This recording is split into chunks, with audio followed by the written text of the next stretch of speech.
Good morning friends. Today we are going to look at tenses. आज आपण काळ बघणार आहोत इंग्लिश ग्रामरमध्ये. आणि ह्या व्हिडिओच्या शेवटी जर तुम्ही पूर्ण लक्ष दिलं तर आपण तुमच्या मनातलं कुठलंही सेंटेन्स तुम्ही इंग्लिशमध्ये लिहू शकता, किंवा जर एक्झामला तुम्हाला एखादा सेंटेन्सचा टेन्स ओळखायचा असेल तोही तुम्ही ओळखू शकता. चला तर मग बघूया टेन्सेस. तर टेन्सेस काय असतात? तर टेन्सेसमध्ये एखाद्या सेंटेन्समध्ये किंवा एखाद्या गोष्टीचा, एखाद्या घटनेचा टाइम दिलेला असतो. टाइम म्हणजे काय? ही एखादी घटना केव्हा सुरू झाली, केव्हा संपली, किंवा एखादी घटना कधी पूर्ण झाली, एखादी क्रिया केव्हा पूर्ण झाली आहे. आणि दुसरी गोष्ट काय असते एखाद्या टेन्सेसमध्ये? वर्क किंवा एखादी ॲक्शन. म्हणजेच एखाद्या ॲक्शनबद्दल आपल्याला माहिती दिली असेल. So we will get information about a work or some action, and also we will get to know about some time. So let's look at an example. Simple example, I write a letter. तर ह्या एक्झाम्पलमध्ये we have action word that is write. मग write हा काय आहे? एक क्रिया दर्शवतो. It represents an action. मग राईट म्हणजे काय? लिहिणे. तर दिस रिप्रेझेंट अन ॲक्शन. आणि कोण करत आहे? Who is writing? तर I am writing. So subject झाला आय आणि वर्ब झालं राईट. तर इथे what are we get to know? What are we getting to know? Like एक ॲक्शन आहे आणि एक टाइम आहे. टाइम म्हणजे मी लेटर लिहितो, ही माझी नेहमीची सवय, मी पत्र लिहितो. तर हे प्रेझेंट टेन्स झालं. आणि म्हणजे हा टाइम दाखवतोय आणि एक ॲक्शन दाखवतोय. अजून एक्झाम्पल बघूया.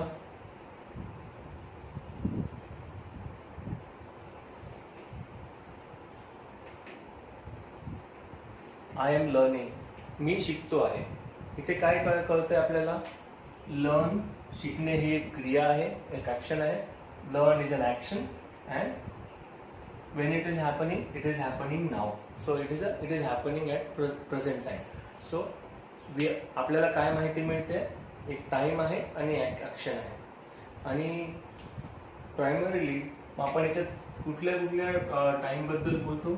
एक असतो प्रेझेंट, जे आत्ता घडणाऱ्या गोष्टींचा काळ आहे. दुसरा आहे पास्ट, ज्या होऊन गेलेल्या गोष्टी आहेत, भूतकाळात कधीतरी झालेल्या गोष्टी. आणि तिसरं आहे future. So there are 3 types of sentences you will find. कुठल्याही सेंटेन्समध्ये 3 टाइप्स ऑफ टाइम्स आपल्याला मिळतात. फर्स्ट टाइम इज प्रेझेंट, जी गोष्ट आत्ता चालू आहे, आत्ता घडते.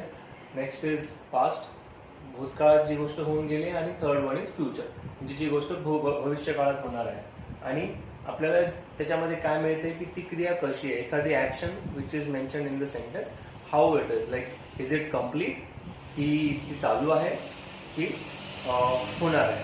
तर आपल्याला ह्या इन्फॉर्मेशन आपल्याला टेन्सेसच्या सेंटेन्समध्ये मिळतात. मग आपल्याला हेच बघायचं आहे की जर एखादा टेन्स असेल, तो टेन्स कसा आयडेंटिफाय करायचा? Will have to find out what time it is, ते केव्हा घडणार आहे, आणि ते ॲक्शन कशी आहे. ॲक्शन पूर्ण आहे, अपूर्ण आहे, की होणार आहे भविष्यात. तर आपण ह्या 2 गोष्टी ओळखून आपण सेंटेन्सेस बघू शकतो. So let's look at how to identify a tense of a sentence. मग जर प्रेझेंट टेन्स असेल तर प्रेझेंट टेन्समध्ये काय काय असतं? प्रेझेंट टेन्स ओळखायचं असेल तर प्रेझेंट टेन्समध्ये एकतर क्रियापदाचं पहिलं रूप असतं, किंवा एम आर हे हेल्पिंग वर्ब असतात, आणि हॅव किंवा हॅज. तर जर प्रेझेंट टेन्स असेल तर प्रेझेंट टेन्स मध्ये काय काय असतं? प्रेझेंट टेन्स मध्ये एकतर V1, इथे V1 म्हटलंय मी. V1 चा अर्थ होतो first form of the verb.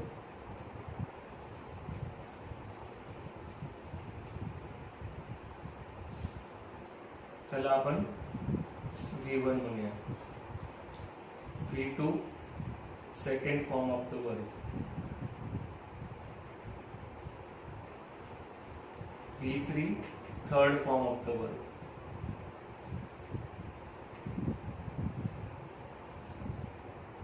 V plus ing, that is verb plus ing. S stands for subject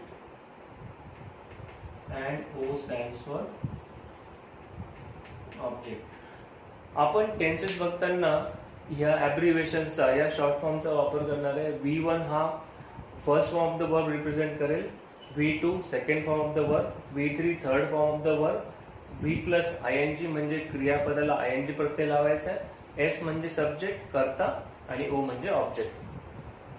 तर आपण बघत होतो प्रेझेंट टेन्स मध्ये टाइम, एखादा सेंटेन्स प्रेझेंट टेन्सचा आहे की नाही कसं ओळखायचं.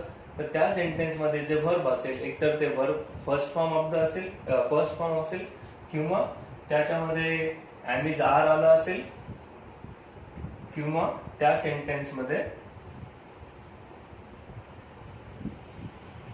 मी इथे ऑर म्हणतोय कारण वर्ब वन असेल तर ॲमिज आर आणि हॅव हॅज येणार नाही, म्हणून एक तर first form of the verb असेल किंवा ॲमिज आर असेल किंवा हॅव हॅज असेल. पास्ट टेन्स कसा ओळखायचा? जर पास्ट टेन्सचा सेंटेन्स असेल तर तो आयडेंटिफाय करण्यासाठी आपल्याला त्या सेंटेन्स मध्ये एकतर वर्ब टू असेल, second form of the verb असेल, किंवा वॉज आणि वेअर असेल आणि किंवा त्याच्यामध्ये हॅड असेल.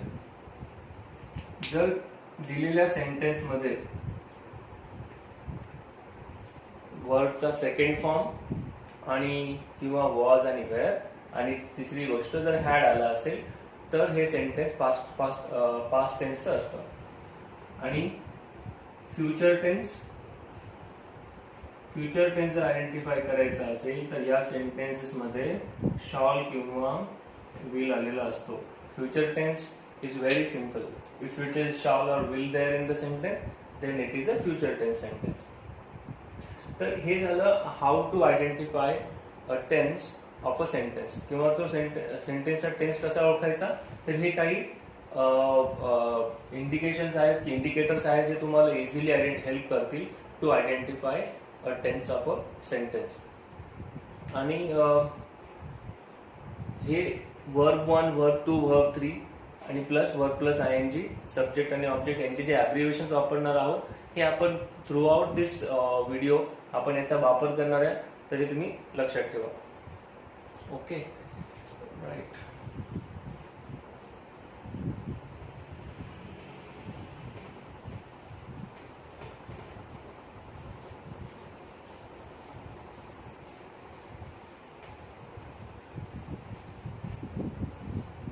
तर आपण बघितलं की एखादा सेंटेन्स दिला असेल तर त्या सेंटेन्समध्ये त्याच्यात काय दिलेलं असेल, एकतर टाइम असेल किंवा त्याच्यात एखादी ऍक्शन असेल.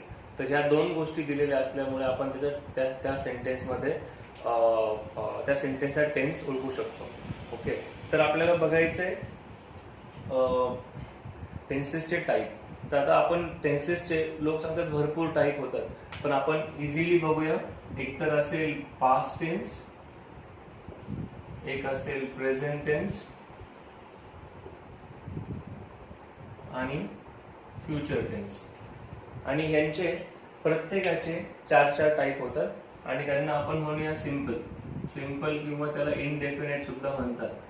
डेफिनेट हा वर्ड आपण सगळ्यांनी ऐकला असेल.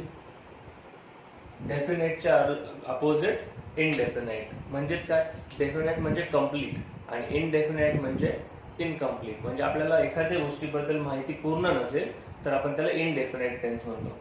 तर सिंपल किंवा इनडेफिनेट. मग इनडेफिनेट म्हणजे काय, एखादी गोष्ट, ती एखादी ऍक्शन किंवा एखादी कृती ती कशी झाली आहे किंवा पूर्ण झाली आहे की अपूर्ण, आपल्याला पूर्ण इन्फॉर्मेशन नाही आहे. We don't have the complete information, we have indefinite information. That's why we call it as a indefinite tense.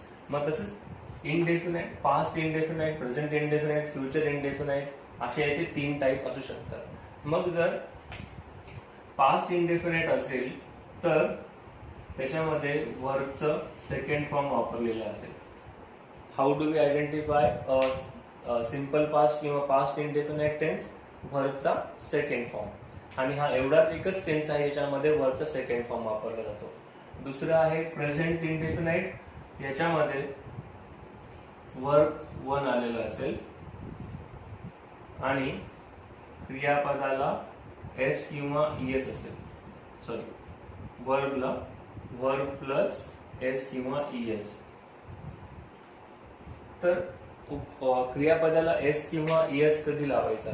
ज्या वेळेस थर्ड पर्सन सिंग्युलर असेल. थर्ड पर्सन सिंग्युलर म्हणजे जसं आपण म्हणतो ही, शी किंवा इट, किंवा कुणाचं नाव राज किंवा राणी, एखाद्या मुलाचं किंवा मुलीचं नाव जर असं असेल तर आपण त्यावेळेस वर्बला एस किंवा ईएस लावतो. तर कुणाचंही नाव third person singular. Third person म्हणजे मी नाही, तुम्ही पण नाही. Not me, not you, a third person. आपल्या व्यतिरिक्त तिसरा पर्सन जर कोणी असेल तर आपण त्यावेळेस क्रियापदाला एस किंवा ईएस प्रत्यय लावतो. त्यालाच आपण म्हणतो थर्ड पर्सन सिंग्युलर. किंवा आपण जर प्रोनाउन बघितले ही, शी किंवा इट, किंवा कुणाचं नाव राज किंवा राणी एक्झाम्पल, असे जर कुणाची नावं असतील सब्जेक्ट म्हणून तर आपण वर्बला एस किंवा ईएस प्रत्यय लावतो.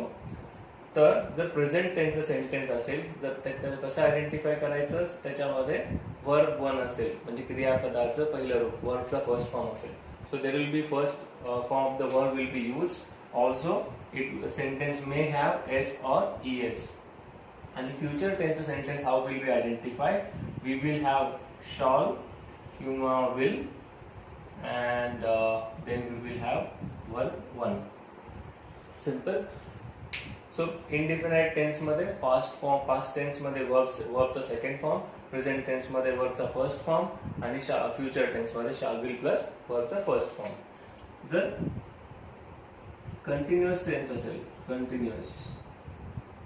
continuous means this represents an action. This represents an action.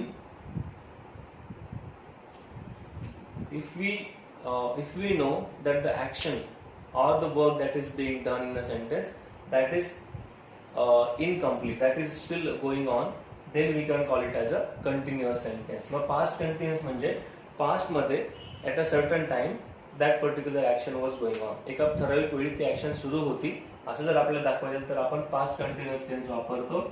आणि पास्ट कंटिन्युअस टेन्स मध्ये वॉज किंवा वेअर वापरला जातो.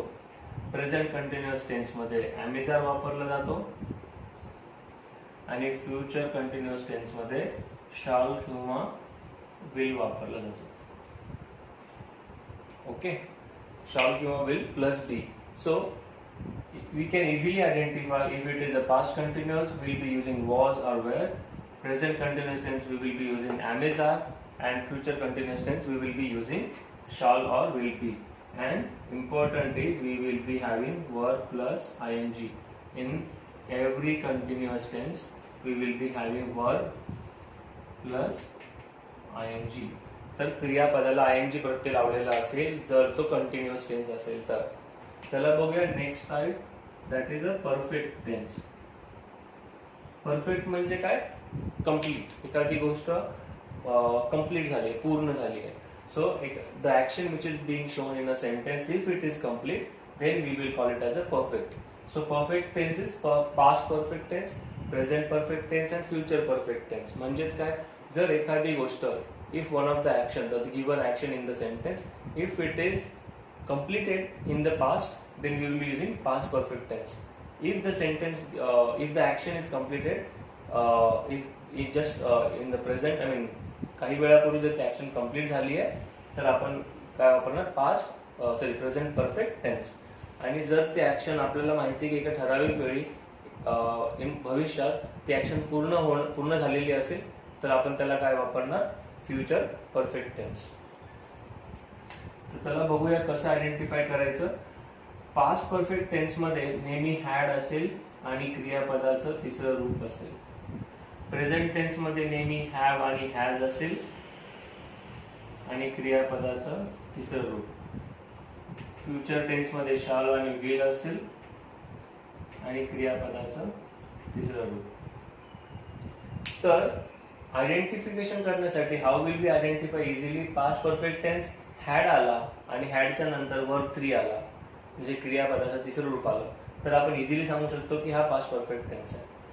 प्रेझेंट परफेक्ट टेन्स मध्ये जर हॅव हॅज आला असेल एखाद्या सेंटेन्स मध्ये आणि वर्बचा थर्ड फॉर्म असेल तर तो प्रेझेंट परफेक्ट टेन्स होतो. आणि जर फ्युचर टेन्स असेल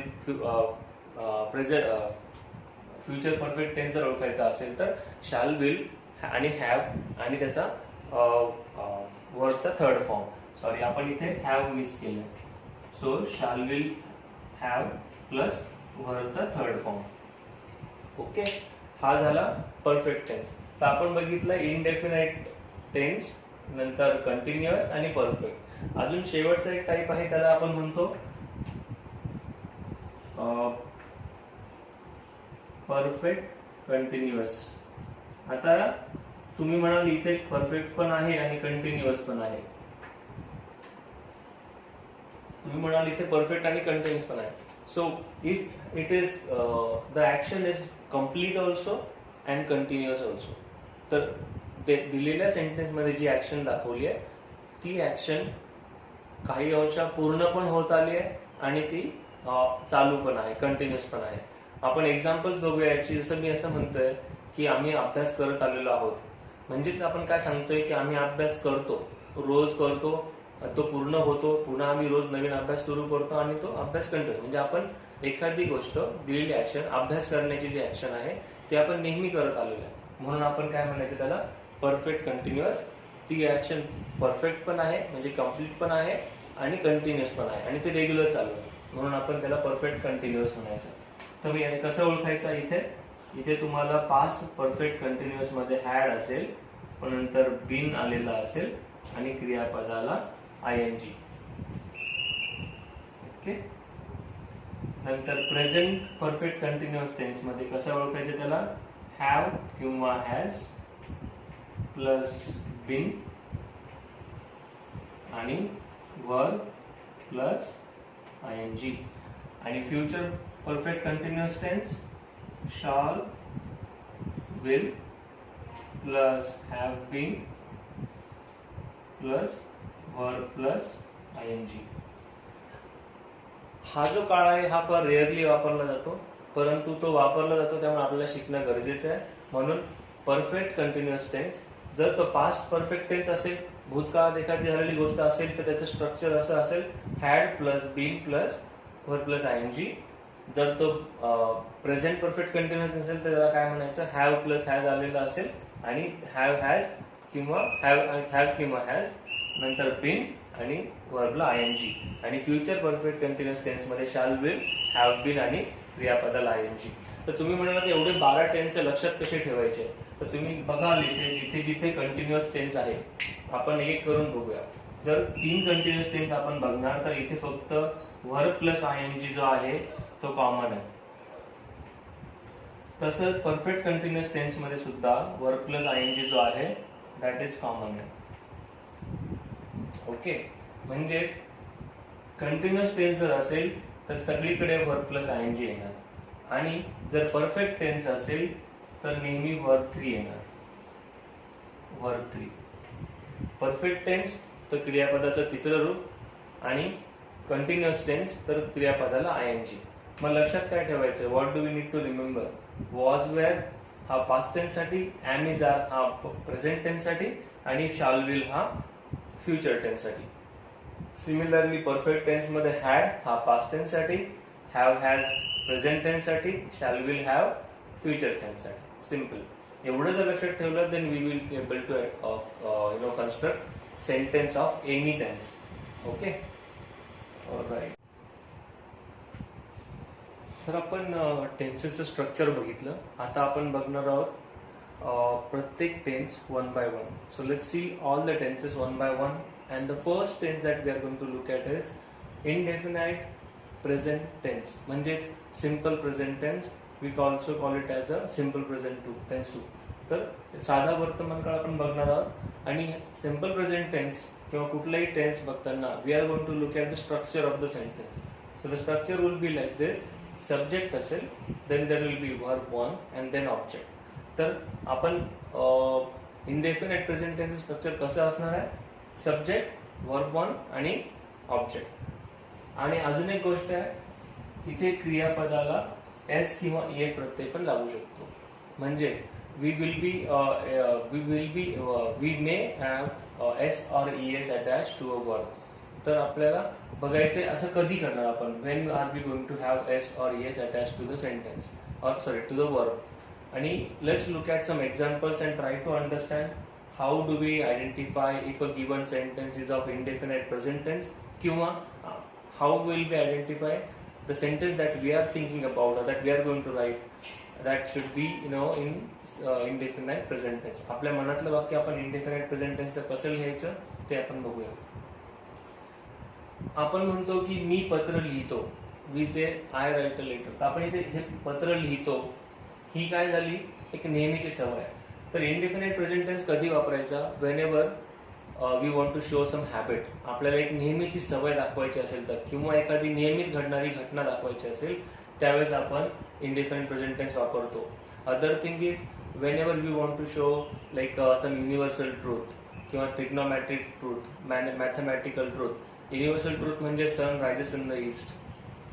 Trigonometrical truth is a triangle has 3 sides. Mathematical truth would be 2 + 2 4. So for such cases we use indefinite present tense. आणि याला सवयीचा काळ म्हणतात. म्हणजे हा नेहमी घडणारी गोष्ट, एखादी नियमित घडणारी घटना आपण इंडेफिनाइट प्रेझेंट टेन्स मध्ये दाखवतो. ओके, तर आता आपण बघूया जे एक्झाम्पल्स आपण लिहिले. म्हणजे मी असं म्हणतोय की मी पत्र लिहितो. मी पत्र लिहितो म्हणजे काय, माझी पत्र लिहिणे ही माझी नेहमीची सवय आहे. अंडरलाईन केलेल्या शब्दांकडे किंवा अक्षरांकडे लक्ष द्या. राज अभ्यास करत नाही, राजची अभ्यास न करण्याची ही नेहमीची सवय आहे. सूर्य पूर्वेला उगवतो का, तर सूर्य पूर्वेला उगवतो का, तर ही नेहमी सूर्य पूर्वेला उगवतो का असा प्रश्न आहे. तो परीक्षेची तयारी कशी करतो, तो नेहमी परीक्षेची तयारी करतो, पण तो कशी करतो ते नेहमीची सवय आपण माहीत करण्यासाठी हा प्रश्न विचारला. तर अंडरलाईन केलेल्या प्रत्येक शब्दाकडे लक्ष द्या.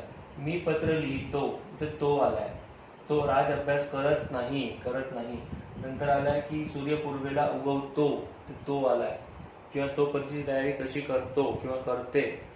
तर जर आपल्याला मराठी वाक्यांमध्ये जर इंडेफिनाइट प्रेझेंट टेन्स ओळखायचा असेल तर आपण नेहमी लक्षात घ्या की ह्या वाक्यांच्या शेवटी, साध्या वाक्यांच्या शेवटी नेहमी, म्हणजे क्रियापदा शेवटी नेहमी तो, ती, ते, तात असं येतं. ओके, आपण इझिली आयडेंटिफाय करू शकतो ही सेंटेन्सेस. मग आता आपण चला बघूया कशी बनवायचं हे sentence, how to construct this sentences in English. First thing we have to identify a subject. Subject म्हणजे the word which shows the doer of the action. Action जो करतोय तो दाखवणारा शब्द म्हणजे subject. Verb is the word which that represent action, आणि object म्हणजे ज्याच्यावर क्रिया होते त्याला आपण ऑब्जेक्ट म्हणतो. मग इथे लिहिणं ही काय झाली आहे, क्रिया. Writing is an action. आपण लिहितो म्हणजे राईट, मी म्हणजे आय. मग आपण काय लिहिणार इथे, we are going to mention subject as I. Then verb 1, write हा verb आहे म्हणून I, आणि हा write हा त्याचा पहिला फॉर्म आहे म्हणून I write, आणि ऑब्जेक्ट काय झालं, अ लेटर, मी पत्र लिहितो. सिंपल, किती सोपं आहे. जर आपल्याला हे लक्षात राहिलं स्ट्रक्चर तर फक्त आपण सब्जेक्ट लिहायचा, वर्बल आणि ऑब्जेक्ट झाला सिंपल प्रेझेंट टेन्स किंवा प्रेझेंट इंडेफिनिट प्रेझेंट टेन्स. मग पुढचं सेंटेन्स बघूया, राज अभ्यास करत नाही. मग इथे अभ्यास करणे याला आपण वर्ब, हे वर्ब आहे, स्टडी म्हणतो आपण त्याला इंग्लिशमध्ये. राज झाला सब्जेक्ट, कोण करत नाही, राज करत नाही, म्हणून आपण इथे काय म्हणणार, राज बर. मग आता ज्या वेळेस आपण निगेटिव्ह सेंटेन्स करतो, we need to add not in the sentence. पण नुसतं नॉट घेऊन चालत नाही, त्याला आपल्याला एक हेल्पिंग वर्ब सुद्धा घ्यायला लागतं. मग हेल्पिंग वर्ब घेताना ह्या सेंटेन्स मध्ये हेल्पिंग वर्ब आहे का, येईल का, नाही येणार. कारण कन्स्ट्रक्शन कसं आहे, सब्जेक्ट, वर्ब वन आणि ऑब्जेक्ट, याच्यामध्ये हेल्पिंग वर्ब नाही.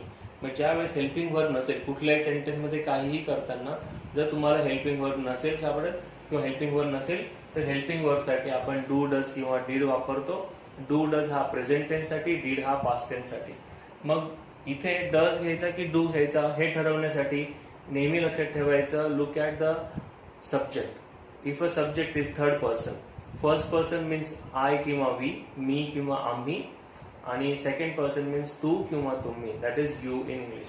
तर फर्स्ट पर्सन मी किंवा आम्ही, सेकंड पर्सन तू किंवा तुम्ही, आणि थर्ड पर्सन जे ही, शी, इट किंवा कुणाचं नाव राज किंवा गौरी. तर थर्ड पर्सन सिंग्युलर असेल आणि एक सिंग्युलर म्हणजे एक असेल फक्त, तर आपण त्याला डज वापरतो. तर इथे राज, मी राज आहे का नाही, तुम्ही आहात का नाही, राज इज अ थर्ड पर्सन. आपण तिसऱ्या व्यक्तीबद्दल बोलतो म्हणून राज, नंतर घ्यायचा डज आणि पुढे टाकायचं डज नॉट. नॉट टाकायचं, आपल्याला नाही आलंय ना म्हणून आपण इथे नॉट टाकतोय. राज डज नॉट स्टडी आणि क्रियापदाचं पहिलं form Raj does not study, Raj अभ्यास करत नाही. सिंपल. ओके. नेक्स्ट, सूर्य पूर्वेला उगवतो का. तर आपण नेक्स्ट सेंटेन्स बघतोय, सूर्य पूर्वेला उगवतो का. हा, सूर्य पूर्वेला उगवतो, पण हा प्रश्नार्थक वाक्य आहे.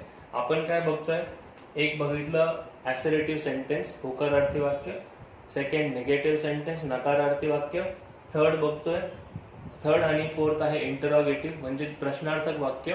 याच्यामध्ये आपण एक घेतलंय वर्बल क्वेश्चन, दॅट इज ज्या क्वेश्चनची सुरुवात हेल्पिंग वर्बने होते आपण त्यांना काय म्हणायचं, वर्बल क्वेश्चन, आणि त्यांचं आन्सर कसं असेल, येस किंवा नो असं असेल. आणि next one is WH question, that is WH शब्दाने किंवा WH फॅमिलीच्या वर्ड्सने स्टार्ट होणारे सेंटेन्सेस म्हणजेच व्हॉट, हाऊ, व्हेन, त्या टाईपचे. तर आपण थर्ड सेंटेन्स बघतोय, सूर्य पूर्वेला उगवतो का. म्हणजे आपण कसं म्हणणार, इथे शेवटी का आलाय, मग आपण इथे सुरुवात कशी करणार. इथे सुद्धा बघा, सूर्य पूर्वेला उगवतो, मी सूर्य आहे का नाही, am I the sun, no, are you the sun, no. So it's a third person. सूर्य, how many it is, like one only, it's a singular, म्हणून आपण काय वापरणार, पुन्हा डज वापरणार. थर्ड पर्सन सिंग्युलर असेल तर डज वापरायचा आहे. प्रश्न विचारताना त्या सेंटेन्सची सुरुवात, if we are asking a question, if it is interrogative question, either it will start with WH or it will start with supporting verb or helping verb. आणि हे या प्रश्नाचं उत्तर सूर्य पूर्वेला उगवतो का, याचं उत्तर कसं असेल, what will be the answer for this, yes or no, हो किंवा नाही असं असणार आहे. म्हणजेच हा वर्बल क्वेश्चन आहे. वर्बल क्वेश्चनची सुरुवात हेल्पिंग वर्बने होते. इथे हेल्पिंग वर्ब नाहीये म्हणून आपण काय करतोय, डज वापरतोय. ज्या सेंटेन्समध्ये हेल्पिंग वर्ब नसेल आणि आपल्याला हेल्पिंग वर्बची गरज असेल त्यावेळेस आपण काय वापरणार, डू डज डीड. आणि प्रेझेंट टेन्स साठी डू डज वापरतो, पास्ट टेन्स साठी डीड वापरतो. म्हणून आपण इथे डज लिहिला, डज द सन, सब्जेक्ट लिहिला, does the sun rise in the east. Rise हे उगवतो या शब्दासाठी क्रियापद आहे. Does the sun rise in the east. आणि शेवटी क्वेश्चन मार्क द्यायला विसरायचं नाही, because that is what is going to identify it is interrogative sentence. म्हणून does the sun rise in the east, question mark हे झालं सूर्य पूर्वेला उगवतो का या सेंटेन्सचं ट्रान्सलेशन. नंतर नेक्स्ट आहे, तो परीक्षेची तयारी कशी करतो, हाऊ डज इट प्रिपेअर. म्हणून आपण इथे काय म्हणणार, तयारी करणं हे काय झालं, वर्ब, प्रिपरेशन. मग आपण इथे परत कसं घेणार, आता इथे तो परीक्षेची तयारी कशी करतो, याचा आन्सर येस किंवा नो येईल का, नाही, याचा आन्सर येस किंवा नो नसणार आहे. म्हणून याला WH फॅमिली क्वेश्चन म्हणायचं. व्हॉट, हू, हाऊ, व्हेन अशा प्रकारे शब्दांनी सुरू होणारा हा क्वेश्चन आहे. आणि ज्या क्वेश्चनचं आन्सर येस किंवा नो असतं तर त्याला आपण व्हर्बल क्वेश्चन म्हणतो. जसं आपण म्हणतोय की आपण अभ्यास करतो आहे का, हो. तुम्ही इंग्लिश शिकताय का, हो. तुमचं लक्ष आहे का, हो. सो हे झाले व्हर्बल क्वेश्चन्स. आणि तो परीक्षेची तयारी कशी करतो हा झाला WH क्वेश्चन, कारण याचा आन्सर येस किंवा नो येणार नाही. म्हणून आपण आधी काय घेणार, WH वर्ड. कशी करतो म्हणजेच हाऊ, हाऊ म्हणजे कशी. मग आता आपण कसं म्हणणार, हाऊ. पुन्हा परत आपल्याला इथे हेल्पिंग वर्ड नाहीये म्हणून डू डज घ्यायला लागेल. तो म्हणजे कोण? मी का? नाही. तुम्ही का? नाही. तो म्हणजे थर्ड पर्सन. मग तिसऱ्या व्यक्तीबद्दल बोलतोय म्हणून आपण इथे घेणार हाऊ डज. तो म्हणजे ही. प्रिपेअर. प्रिपेअर हा झाला वर्ड फॉर तयारी करण्याला आपण प्रिपेअर म्हणतो. Preparation. How does he prepare for exam. तो परीक्षेची तयारी कशी करतो. आणि शेवटी क्वेश्चन मार्क. तर अशा प्रकारे आपण बघितलं एक असर्टिव्ह सेंटेन्स, एक नेगेटिव्ह सेंटेन्स, एक व्हर्बल क्वेश्चन, एक WH क्वेश्चन. अशा प्रकारे आपण इंडिफिनाइट प्रेझेंट टेन्सचे सेंटेन्सेस बनवू शकतो. आणि जर कुठेही थर्ड पर्सन सिंग्युलर आला असेल, ही, शी, इट किंवा राज आणि गौरी, तर आपण त्याला वर्बला एस किंवा एस प्रत्यय लावायचा आहे. That is the last sentence for this tense. And that is, let's say, Gauri watches Discovery channel. Gauri Discovery channel बघते असं जर आपल्याला म्हणायचं आहे तर आपण कसं म्हणणार? गौरी हा झाला सब्जेक्ट, वॉचेस हा झाला वर्ब आणि डिस्कवरी हे झालं ऑब्जेक्ट. तर गौरी वॉचेस डिस्कवरी चॅनल. तर इथे आपण शेवटी एस किंवा एस लावलाय वर्बच्या शेवटी. का असं केलंय? कारण इथे गौरी, मी गौरी आहे का? नाही. तुम्ही आहात का? नाही. Gauri is a third person. Third person आणि सिंग्युलर असं असेल तर आपण वर्बला एस किंवा एस लावतो. आणि हे फक्त इनडेफिनाइट प्रेझेंट टेन्स मध्येच होतं. ओके, हो, हे तुम्हाला क्लिअर असेल. अजून एक्झाम्पल्स बघितली, अजून एक्झाम्पल्स तुम्ही ट्राय केला, तुम्हाला हे अजून क्लिअर होईल. चला नेक्स्ट टेन्स बघूया.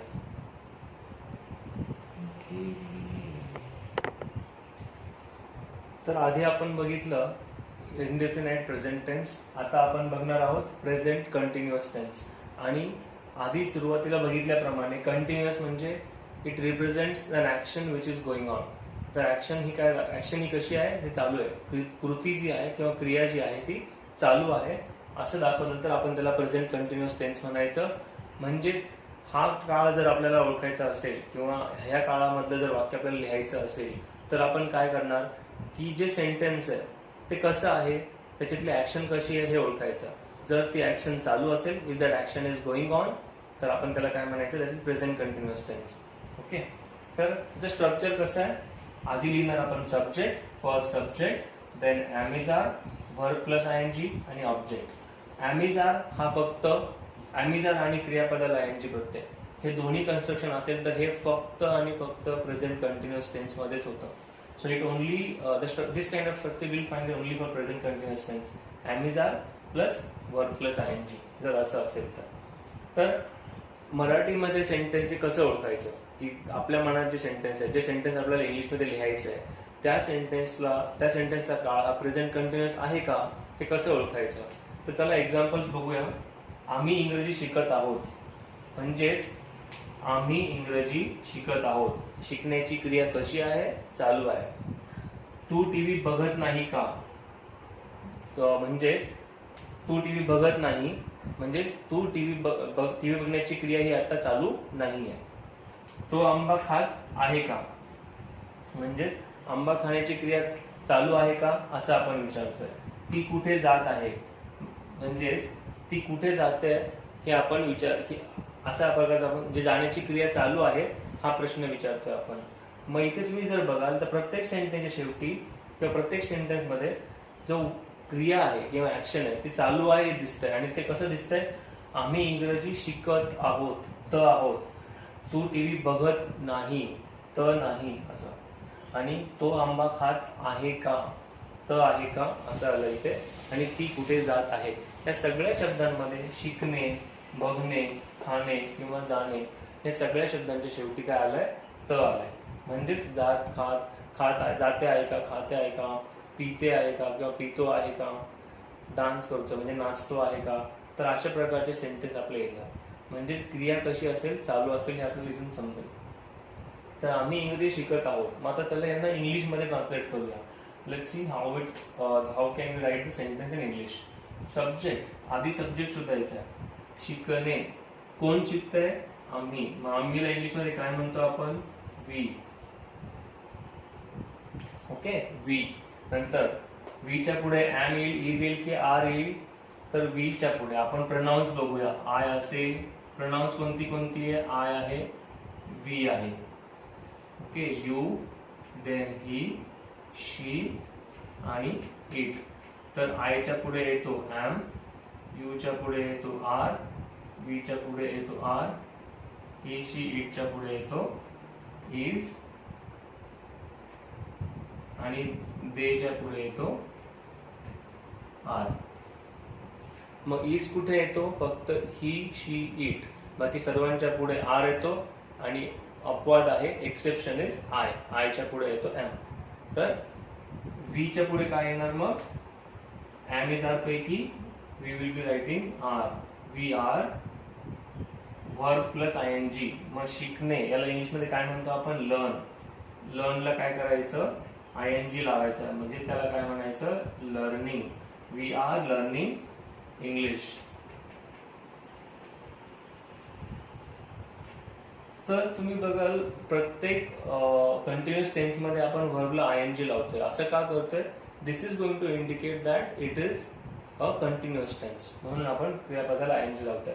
आपण पहिलं सेंटेन्स बघितलं, वी आर लर्निंग इंग्लिश. सोपं आहे ना. मग आता आपण बघूया पुढचं सेंटेन्स, तू टीव्ही बघत नाही. आता हे पहिलं होतं असर्टिव्ह सेंटेन्स, नेक्स्ट आहे निगेटिव्ह सेंटेन्स. तू टीव्ही बघत नाही. मग आपण त्याला कसं म्हणणार, बघणे, म्हणजे याला म्हणतो आपण वॉच. मग watch, who is not watching, तू. तूला आपण काय म्हणायचंय, यू. मग यूच्या पुढे काय घेणार आपण, एम इज आर पैकी हेल्पिंग वर्ब आर घेणार. यू आर नॉट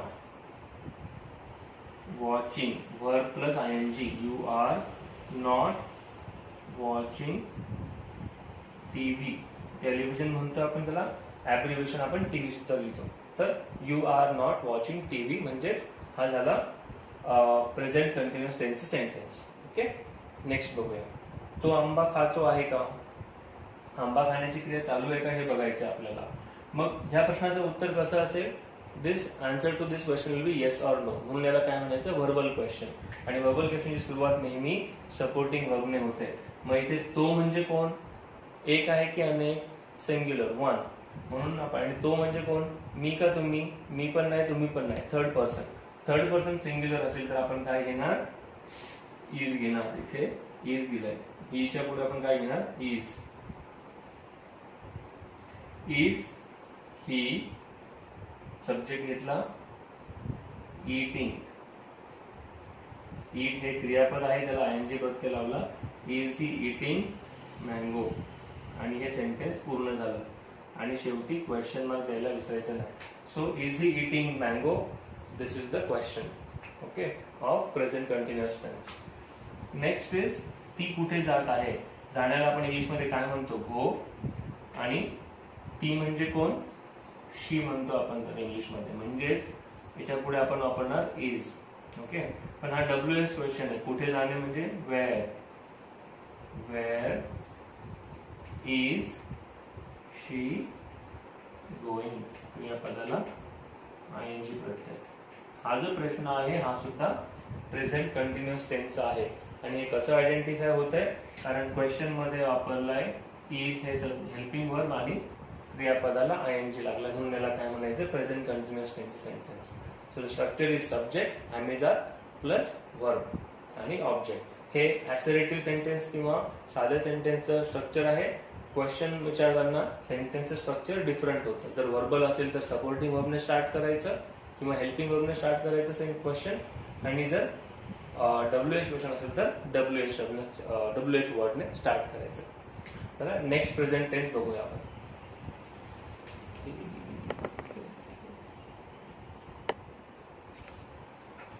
आता आपण बघणार आहोत present perfect tense. Now we are going to see present perfect tense म्हणजेच पूर्ण वर्तमान काळ.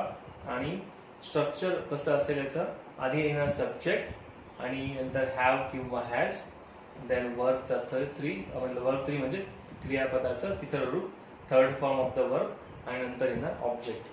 तर हा काळ कधी वापरायचा, when are we going to use this tense, ज्या वेळेस एखादी गोष्ट पूर्ण झालेली आहे, कंप्लीट झालेली आहे असं आपल्याला माहिती आहे किंवा असं दाखवायचं आहे, त्यावेळेस आपण पूर्ण वर्तमान काळ वापरायचा. When we are going to write or mention that a particular action has been completed or just completed, त्यावेळेस आपण that's when we are going to use present perfect tense. मग एक्झाम्पल्स बघूया. राजने मेहनत घेतली आहे. ह्या मराठी वाक्यांमध्ये प्रेझेंट परफेक्ट टेन्स आहे का हे जर ओळखायचं असेल तर काय बघायचं, काय कॉमन आहे त्याच्यामध्ये, त्याला बघूया. राजने मेहनत घेतली आहे. नंतर मी परीक्षेची तयारी केलेली नाही. आपण सहलीबद्दल बोललो आहे का. त्याने पदवी अभ्यासक्रम कधी केला आहे. तर ह्या सगळ्या वाक्यांच्या शेवटी मराठी वाक्यांमध्ये जिथे क्रिया दर्शवणारा शब्द असेल त्याच्या शेवटी ला, ली, ले अशा प्रकारचे शब्द येतात. म्हणजे पुन्हा बघा, राजने मेहनत घेतली आहे म्हणजे राजने मेहनत घेतली आहे हे आपण, किंवा मेहनत केली आहे हे इथे आपण इथे आपल्याला शेवटी ली आहे असं येत आहे. मी परीक्षेची तयारी केलेली नाही म्हणजेच इथे ली नाही असं येत आहे. तर इथे काय दिसतंय की पहिल्या वाक्यामध्ये राजने मेहनत घेतली आहे, मेहनत घेण्याची क्रिया कशी आहे ती पूर्ण झाली आहे.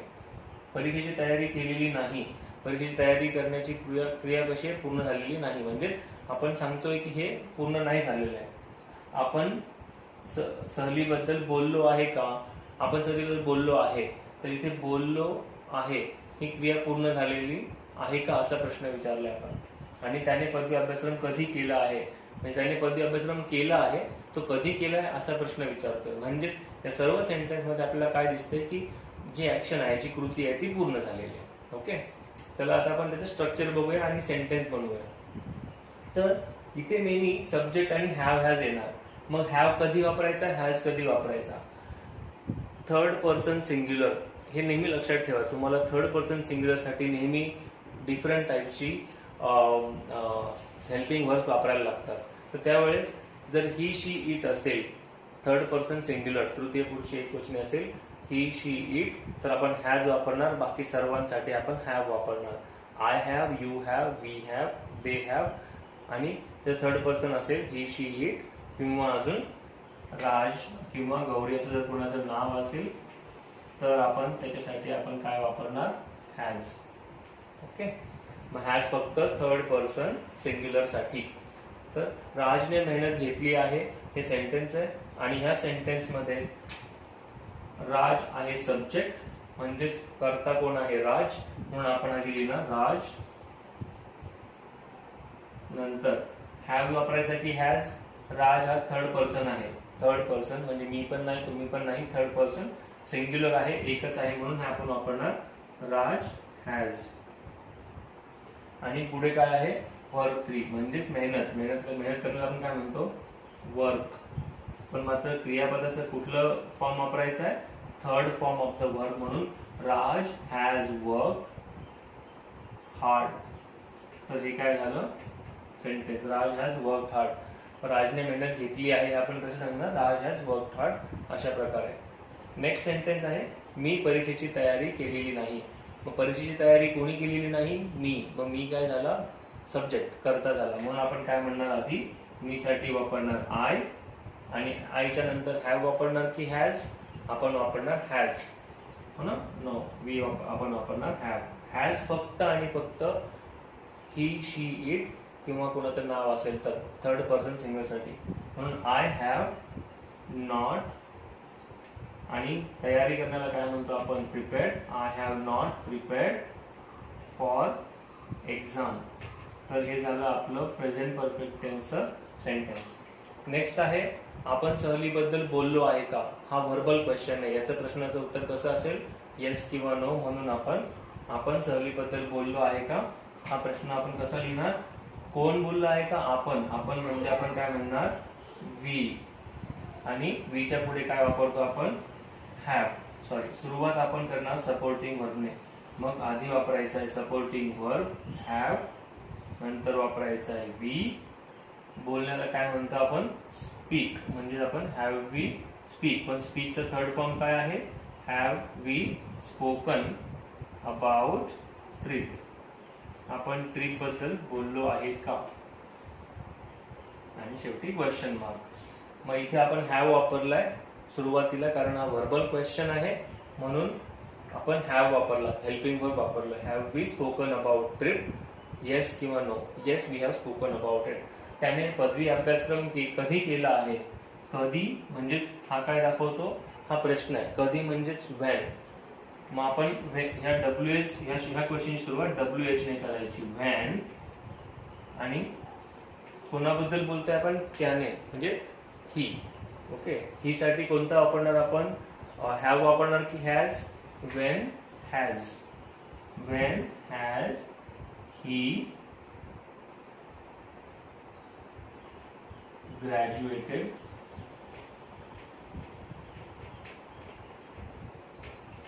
आपण ग्रॅज्युएट या शब्दाला वर्ब म्हणून सुद्धा वापरू शकतो. मग आपण ह्या क्वेश्चनला व्हेन हॅज ही ग्रॅज्युएटेड असं पण म्हणू शकतो, किंवा when has he completed his graduation असंही म्हणू शकतो.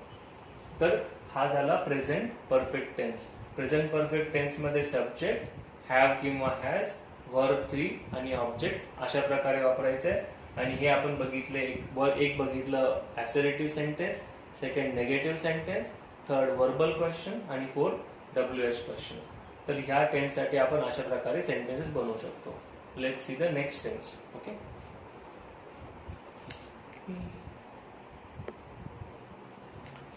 आपण नेक्स्ट टेन्स बघूया. Let's look at the present perfect continuous tense. आणि ह्या टेन्स मध्ये जर तुम्ही बघाल तर परफेक्ट टेन्स पण आहे, कंटिन्युअस पण आहे, म्हणजे ऍक्शन चालू पण आहे आणि कम्प्लीट पण आहे. तर हा टेन्स कधी वापरायचा. मग समजा एखादी गोष्ट आपण खूप दिवसांपासून करत आलो किंवा खूप वेळेपासून रेग्युलरली करत आलोय, म्हणजेच अभ्यास करणं. आपण नेहमी अभ्यास करतो, प्रत्येक परीक्षेला अभ्यास करतो, आधी करत होतो, आता पण करत आहे. उद्याचं माहित नाही, future we don't know, but until now we have been doing something. आतापर्यंत आपण एखादी गोष्ट रेग्युलरली करत आलोय, then we will be using present perfect continuous tense to write such kind of sentence. जर अशा प्रकारची वाक्य आपल्याला लिहायची असेल तर आपण प्रेझेंट परफेक्ट कंटिन्युअस टेन्स वापरणार. स्ट्रक्चर कसं असेल, आधी सब्जेक्ट, नंतर हॅव किंवा हॅज, बीन आणि वर्ब प्लस ING आणि ऑब्जेक्ट. म्हणजेच इथे प्रेझेंट परफेक्ट टेन्स साठी आपण हॅव हॅज वापरतो, तो पण आलाय. आणि कंटिन्युअस टेन्स मध्ये ING, वर्बला ING लावतो, तो पण आलाय. म्हणजे हे स्ट्रक्चर दोन्ही सेंटेन्सचं कॉम्बिनेशन आहे. आपण एखादी गोष्ट खूप दिवसांपासून करतोय, आता पण करतोय, तर आपण अशा गोष्टी दाखवण्यासाठी आपण प्रेझेंट परफेक्ट कंटिन्युअस टेन्स वापरतो. मराठीमध्ये ही सेंटेन्स कशी दिलेली असतात, कशी बोलतो आपण, मी पत्र लिहित आलेलो आहे, म्हणजेच आलेलो आहे, म्हणजे ही क्रिया, पत्र लिहिण्याची क्रिया मी खूप दिवसांपासून करतोय. राज परीक्षेची तयारी करत आलेला नाही. राज कधीच तयारी करत नाही, तो आधी पण करत नव्हता, आता पण करत नाही. कदाचित तो नेक्स्ट इयर पासून स्टार्ट करेल, वी नेव्हर नो, पण आतापर्यंत तो कधीच तयारी करत आलेला नाही. नेक्स्ट, ते हे दुकान चालवत आलेले आहे का. तर हे दुकान चालवण्याची जी क्रिया आहे, ही जी ऍक्शन आहे, हे ते खूप दिवसांपासून करत आलेले आहे का असं विचारतो आपण. घराची स्वच्छता कोण करत आलेलं आहे, म्हणजे घराची स्वच्छता आजपर्यंत कोण करत आलेली आहे, अशा प्रकारचा आपण क्वेश्चन विचारतोय. तर या सगळ्या सेंटेन्सेस मध्ये तुम्ही बघाल तर शेवटी आलेले आहे असं आपण म्हणतो. आपण जर असं म्हटलं की राज परीक्षेची तयारी करत नाही म्हणजे तो नेहमीच करत नाही, त्याची नेहमीची सवय असं होऊ शकतं. परंतु राज परीक्षेची तयारी करत आलेला नाही याचा अर्थ तो आधी करत नव्हता, आताही करत नाही, उद्या तो करू शकतो. परंतु आपण फक्त काय दाखवतोय की एखादी गोष्ट आधी पण होत नव्हती आणि आता पण होत नाहीये, म्हणून आपण याला प्रेझेंट परफेक्ट कंटिन्युअस टेन्सचं सेंटेन्स बनायचं. तर how to write such sentences, subject have किंवा has, then been, verb plus ING and then object. So let's write some examples. First, मी साठी आपण काय वापरणार, आयच्या पुढे काय येतो, I have. आपण आधी बघितलं, आयच्या पुढे हॅव येतो, वी, यू आणि ते यांच्या पुढे सुद्धा हॅव येतो, फक्त थर्ड पर्सन सिंग्युलरच्या पुढे हॅज येतो. ही, शी, इट यांच्या पुढे आपण हॅज वापरतो. मग आय हॅव पुढे काय वापरायचं आहे, been, I have been, verb plus ING, म्हणजेच I have been writing letter.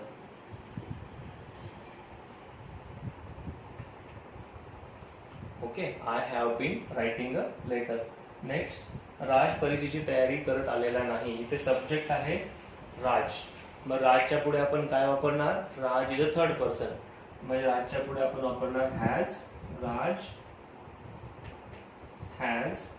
नंतर स्ट्रक्चर प्रमाणे आपण वापरणार बीन. Raj has. पण आपल्याला इथे नॉट टाकायचं आहे. सो निगेटिव्ह सेंटेन्स असल्यामुळे राज हॅज नॉट.